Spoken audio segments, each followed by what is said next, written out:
Bueno, outro día unha persona díxome se lle podía explicar un pouco os modelos de pandeiretas que facía.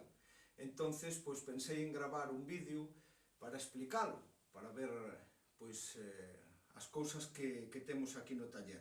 Entonces vou nas ir collendo e explicando así desde aquelas que fan máis barullo a aquelas que fan menos barullo, por decirlo así, que eso depende un pouco pois do tipo de follalata que teñen e tamén da forma das dobleces. Eso é unha cousa que descubrimos pois hai uns 10 anos, que as pandeiretas coas ferreñas dobladas do xeito antigo pois facían moito menos barullo que as ferreñas que teñen o borde rizado, que son as que se popularizaron moito nos anos 60, 70 e por aí. E dese tipo precisamente é esta pandeireta que tedes aquí, que é unha pandeireta, unha copia dunha pandeireta antiga que trouxe o Pichi abollado, que é de Cernadela, de Mondariz. É unha pandeireta que ten 12 pares e están colocados cos ferros por fora, como podedes ver. Os ferros non atravesan o marco, e iso tamén lle cambia un pouco o son. É unha pandeireta bastante lixeira, pese a que ten tantas ferreñas, pois ten o marco moi estreito e isto sona así.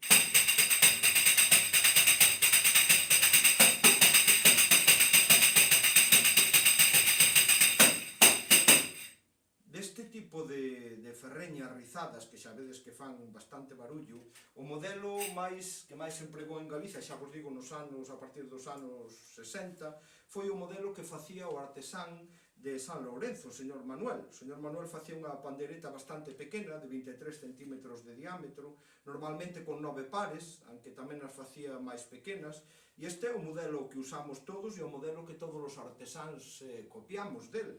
El era tamén fillo dun peneireiro, o sea que xa lle viña de tradición o de fabricar as pandeiretas. E esta é unha pandeireta bastante barulleira, tamén porque as ferreñas, ao contrario que a pandeireta de Cernadela, pois teñen moita folgura dentro dos buratos, entonces estas son así.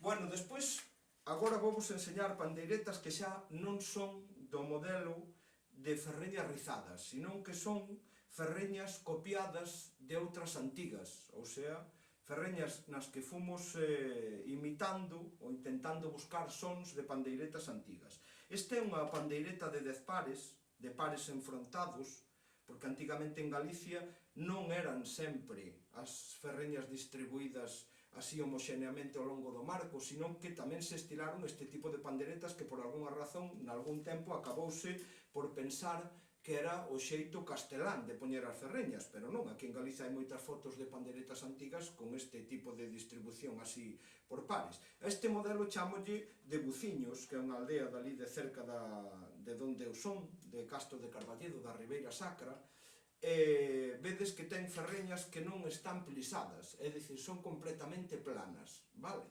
Estas ferreñas achámolas nunha pandeira antiga, veredes como sonan.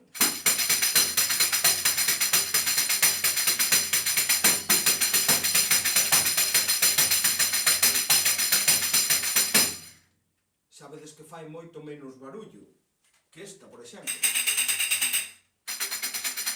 Ten un son moito máis oscuro.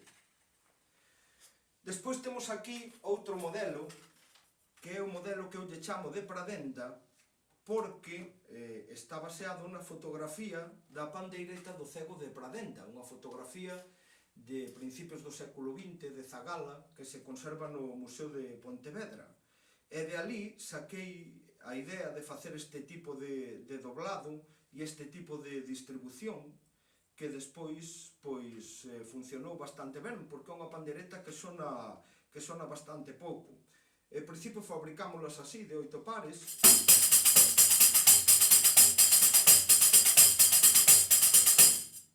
Xa vedes que sona aínda menos que a de Buciños. Tamén as fabricamos de 9 pares con esta distribución.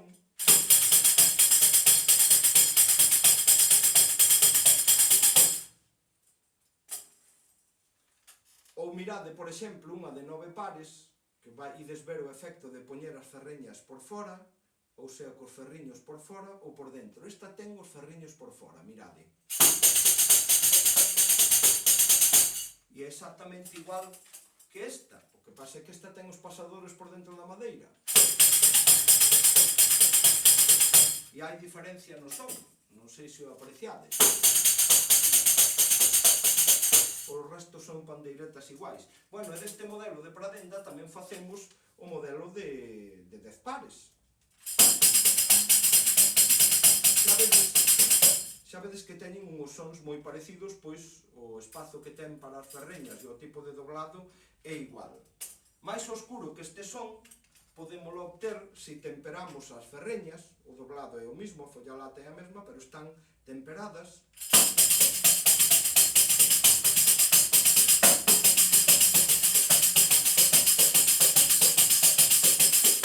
Así que este sería o modelo de pradenda de 10 pares coas ferreñas temperadas. E tamén temos a posibilidade de fabricar as ferreñas cunha follalata moito máis branda que produce un son moitísimo máis escuro. Entón este é ese modelo. Veredes que son máis diferente.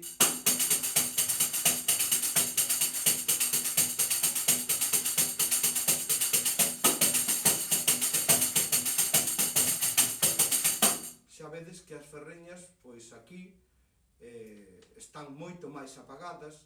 Este quizás sexa o son que máis se aproxima ao das pandeiretas antigas, porque a follalata antigamente que se empregaba eran aproveitos de caldeiros e tiñan un son moito máis escuro. Entón este é o modelo de pradenda coa follalata branda, e podo volo tocar co mismo modelo para que o vexades coa follalata que se usa agora. Así comparades o mismo modelo.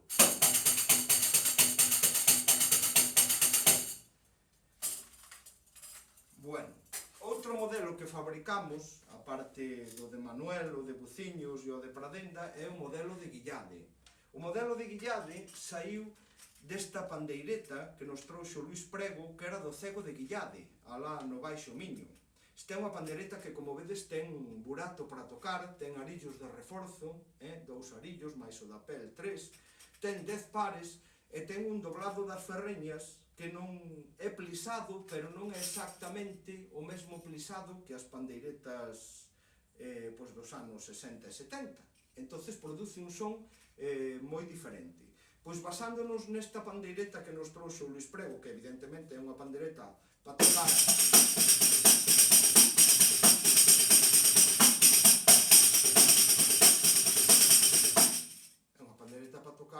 suxeitándoa coa man esquerda, por iso ten furado, porque en Galicia esa técnica tamén se empregou, ainda está por recuperar. Pois basándonos nesta pandereta que nos trouxe o Luís Prego de Guillade, fixemos o que nós lle chamamos o modelo de Guillade. Simplemente collimos as ferreñas, ese tipo de ferreñas, e puxémola nunha pandereta de agobra.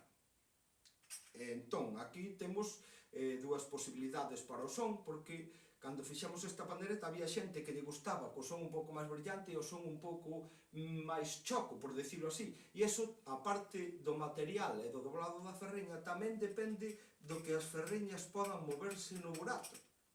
Entón, mirade, dúas pandeiretas de Guillade, esta ten máis mobilidade a ferreña que a que vos vou tocar despois. Este é o son do modelo de Guillade.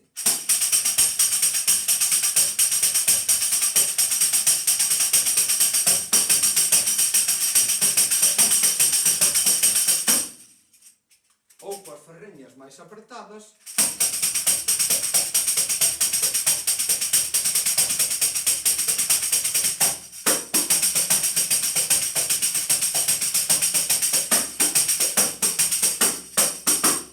xa vedes que cambia moito o son, simplemente por 1 milímetro ou 1 milímetro e pouco de distancia. Tamén fabricamos esta pandereta de Guillade coas ferreñas temperadas, que lles dá un son máis escuro.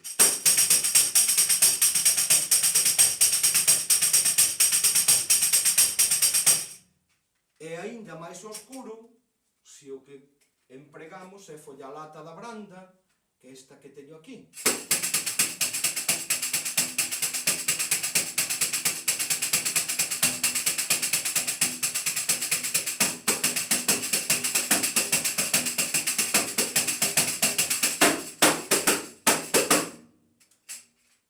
Estos son as pandeiretas en canto aos tipos de ferreñas. Despois tamén as fabricamos en dous tipos de pesos distintos, porque fabricamos pandeiretas en nogueira, que son bastante pesadas, fabricámolas en piñeiro, en nogueira, como esta, por exemplo, desta cor que vedes aquí. Fabricámolas en piñeiro, que é do que se fabricaron toda a vida, que son casi todas as que acabo de usar, porque as tinguimos. A única que ten a cor natural do piñeiro acabado en aceite é esta. E tamén as fabricamos en ciprés, que teñen pois casi un 40% menos de peso que as outras. Son moi lixeiras, tan lixeiras que hai xente a que non lle gusta. Por exemplo, eu prefiro unha pandeireta de piñeiro, que se me fai pois como un pouco máis de corpo para tocar. E despois tamén temos a posibilidade, en canto ao parche ou a tensión do parche, de ou ben poñerlle un parche Dorotea, de Tomás Axeitos, un parche pois, que imita moi ben o son da pele, que funciona moi ben, ou temos a posibilidade de poder regular a tensión da pel. Esta é unha pandereta afinable das que inventamos e patentamos nós, nas que xirando as ferreñas podemos apertar máis ou menos a pel. Vale? Por exemplo, esta ahora está bastante frouxa,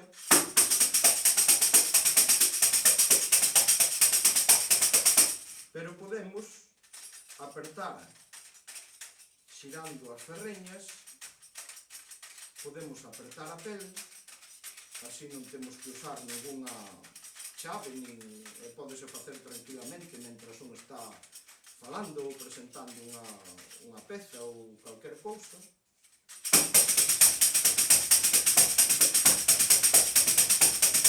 Vedes, agora xa a pel xa ten armónico e antes non o tiña. Bueno, pois basicamente son estos os modelos de pandeiretas que fabricamos.